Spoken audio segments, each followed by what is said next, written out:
And now at 5, we are learning new details about why a home that doubles as a daycare was searched by Homeland Security. The search resulted in an arrest, and now the feds are trying to determine whether child pornography was found on a computer that was confiscated.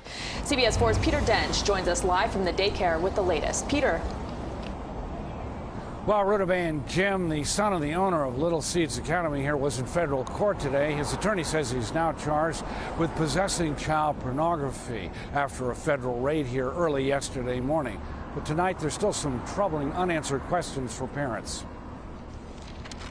This is 28-year-old Alejandro Ancarola, who lives in a home that also doubles as a Little Seeds Academy child care and learning center.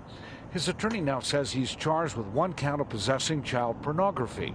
It's a federal charge filed against someone who knowingly possesses images or video of a minor engaging in sexually explicit conduct. One day after the daycare was raided by federal agents who confiscated computer parts and telephones, 9 members of Ancarola's family, including his mother, father, and sister, showed up at federal court in Miami for his first appearance before a magistrate. Parents wanted to know if their children's photos had been downloaded by a daycare computer. Our main concern is that they're all okay and that none of them are involved in this situation. This is the worst nightmare for any parents. Just knowing that that person had contact with my kids and the eyes he sees is just disgusting. I don't even have words for it. Like, what do? You trust your kid with these people, and what do? Their questions were not answered, though, at Ancarola's brief first appearance, as it mainly just involved questions about his detention.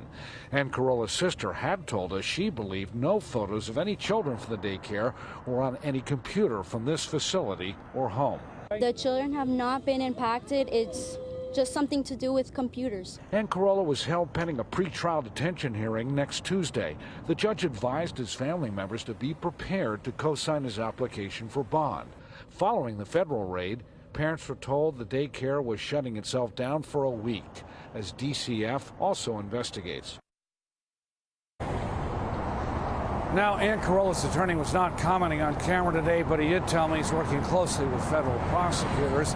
Meanwhile, possessing child pornography can lead to a substantial prison term, up to 20 years behind bars if the children involved were less than 12 years old. We are live at Southwest Miami-Dade.